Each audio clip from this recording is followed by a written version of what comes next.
Hey, what's up, guys? Yeah, so recently I was watching videos, some pen reviews by one of my favorite channels on YouTube, called Pelahale. No one's really sure how to pronounce it. It's an acronym from what I've heard. So anyways, he's been doing reviews of fountain pens, and I thought they were really cool. And I asked him on one of his videos what he thought was a good fountain pen for, a fountain pen rookie, one that didn't cost too much. So he suggested checking out gouletpens.com. I'll put a link for that in the description if anyone's interested.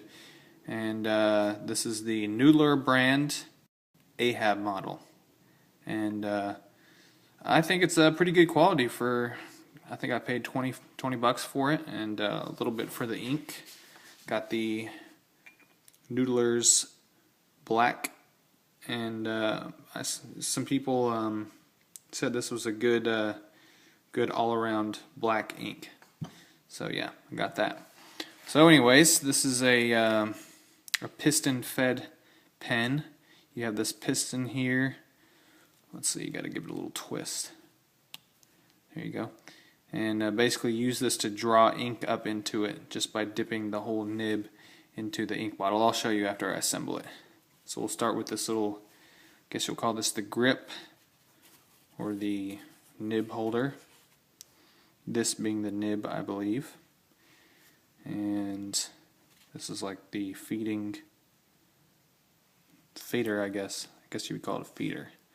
And this is friction fitted. I think that's what they called it. So it doesn't screw on, you just kind of shove it all in there and friction holds it in place. You got to get this feeder at the right distance from the nib to where the nib can still be flexible and isn't drenched in ink at all times. But it's got to be close enough to where it does have a good flow of ink. So I'm having some issues here. Guess you got to put the nib in first. Here we go. Oh, no, didn't get that quite right. Alright, just having some trouble here because I'm on camera, of course. Get that.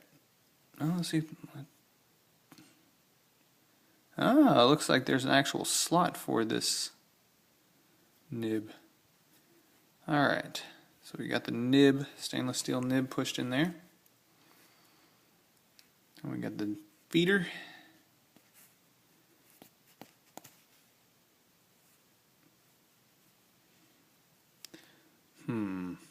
I think that's about right there.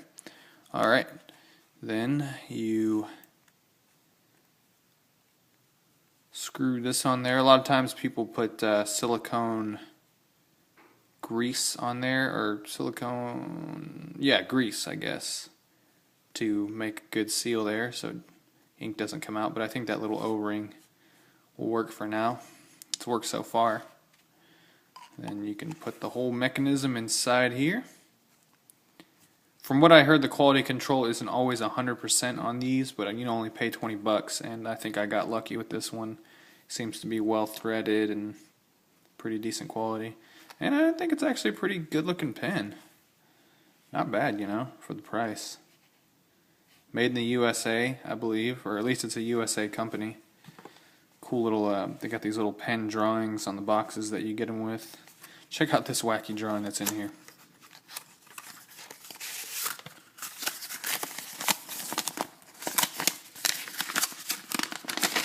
I'm not sure what the whole Ahab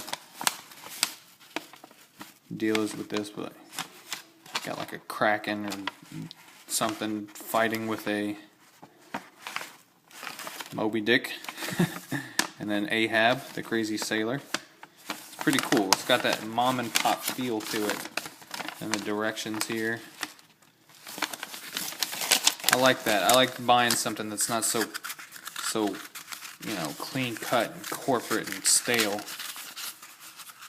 It's just, I just have a nostalgia for the old days when things were more, I don't know, hands-on stuff. And this is the ink right here. catfish thing going, obviously. Pretty cool. Alright, so yeah, there, got the pen assembled. Everything seems to be tight and in place, and this is how you fill this thing. Gotta be careful, this ink could topple over and go everywhere. You want to submerge the nib all the way, not just to here or here, but all the way to here, so you have suction. Stick that all. Oh, you know what? Forgot an important step. Gotta take this part off so we can actually actuate the piston. Yeah, submerge the nib. Oh, you know what? Piston down. Let's adjust this a little bit. Pull it up once, down again. Do it 3 times for good measure. And bam, you're full with a pretty good amount of ink. Wipe it off. And before you start writing, of course, you want to give this thing a couple good shakes just to get the excess ink out so you don't get big blobs on your paper. So, now that I have that all assembled, full of ink, it'll form an integral piece of my old school EDC. In this day and age of iPhones and computers and all that, we forget about all the precursors to these devices that we use. Of course, even before there was iPhones and smartphones, all other smartphones, you know, you had ballpoint pens that everyone was using. And before that, you had these, and before that, feathers, and before that, reeds, you know, used by the ancient Sumerians, blah, blah, blah. Goes back forever. But, so anyways, old school EDC. Got the fountain pen. And of course, if you're going to have a fountain pen, you have to have something to write on, so I'm just using this little, I don't know if it's moleskine or moleskin. I never know how to pronounce anything. It's not exactly made for writing with a fountain pen, but it's working for me. It's not bleeding through or anything. So I started a journal in this. Thought that'd be a pretty cool way to do a journal. Write it with a fountain pen.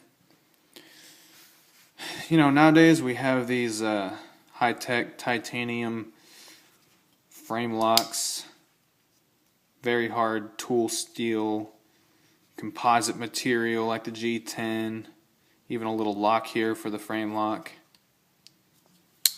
But, you know, if this is a new Lexus or a Honda, then this is a classic American muscle car. This is a case, I'm not sure what the model is. It's an XX case. I'm honestly a noob when it comes to case knives, but you know what? This right here came as sharp, if not sharper, than any Spyderco I've ever had. Super hollow ground. Really, actually really good quality. And I really like this knife. Actually, I got it for Christmas from my wife's grandfather. And I'm actually getting a lot more interested in these classic knives. Classically styled knives. And I think I might actually pick myself up another case or a Great Eastern cutlery knife or something like that. Really good. This is what's, you know, this is something that would have been carried together back in the days, back in, you know, maybe the Gilded Age, 1880s or something like that. It's one of my favorite time periods. Of course, if you're in France, you would be carrying something like this, an Opinel. Awesome knife. If you guys don't have one of these already, you can get a knife like this for like, I don't know, 10, 15 bucks. And forget having any other knife in your kitchen, man. Get one of these. Also great for camping and stuff, like any kind of food prep. It's got almost a flat ground blade, but it's more like a convex ground, and it's ground down to almost a zero edge. Really great knife. I kind of modified my handle shape, you know, I can't just live and let live. And, or also if you're French, you could use one of these. It's another popular French knife.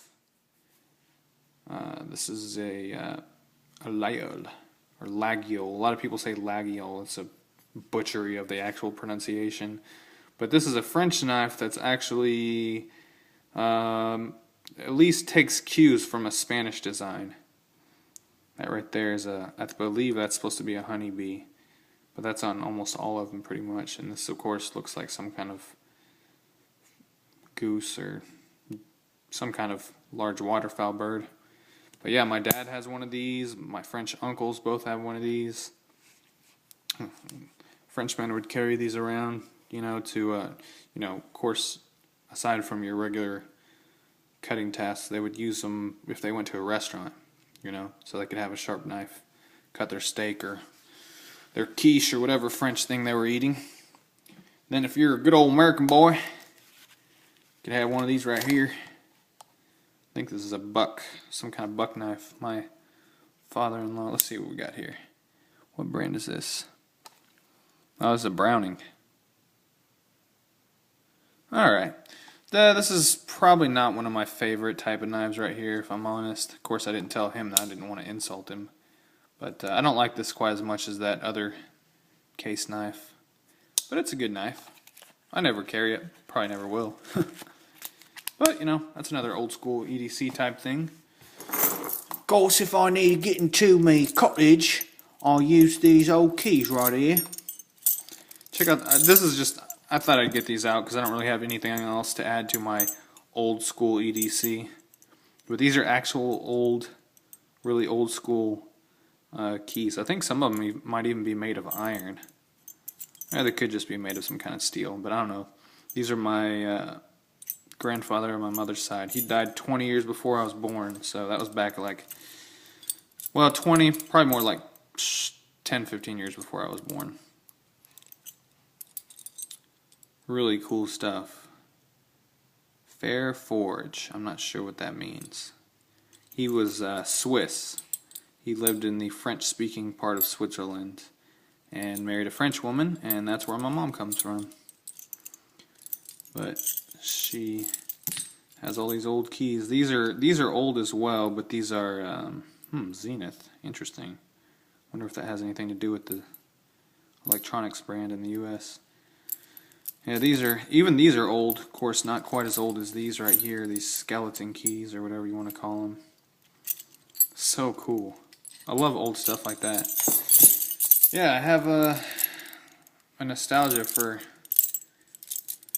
things from the time when America and also Europe was a place where things were manufactured and high quality, excellent things were made, and it wasn't just it wasn't just us importing junk from China, which, I mean, I know obviously excellent stuff comes out of Asia as well, but most of the stuff you get from China is, it's poor quality stuff made in sweatshops by underpaid people.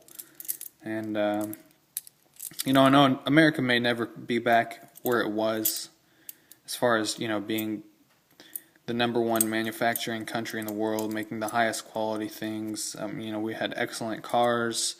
People don't think of American cars as excellent cars, but if you think about it, they're still on the road. The stuff that was made back in the golden age of American manufacturing, it's still on the road.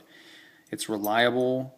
It's built to last. All the stuff that, you hear old farts talking about, like American stuff is built to last. Well, it's pretty much true. It's still out there. If you look at like a Japanese car from the 80s or the 90s, they're already falling apart. They're not worth anything, all made out of crappy plastic and stuff like that. That stuff's all falling apart. Not strictly. I mean, there's still good Hondas and stuff like that are, I've owned Hondas and I like them and stuff. And the new ones are great too. But I don't know. We don't have much of that left in America. So that's why I like to support knife making, because I think it's one of the last things we have, left as far as made in America. We have excellent quality knives, and we have, of course, we make firearms like crazy. And I like to buy American when I can. I don't always buy American, of course. This right here is by a French designer. and manufactured in Italy. So there's a European one. Got here's some scales from a Sage 2. This was manufactured in Taichung, Taiwan, and the quality control is impeccable, actually. But so you know, I don't strictly buy American, but when I can, I do. Not because I believe we'll ever get back to where we were, but just because I don't know. I just have a nostalgia for those type of things. Old things, old quality made things. Have that old vintage stereo you guys have seen. You know, I collect old tools from my my grandfathers whenever I can get my hands on them, and someday, you know, I hope maybe I could have an old British sports car, or an old muscle car, American muscle car, or maybe an old Italian car. I don't know, I just like those things, quirky old deals. But I'm rambling now. It's already 16 minutes into the video, so I'm sure most of you tuned out by now. But thanks for checking out my weird video. Talk to you guys later.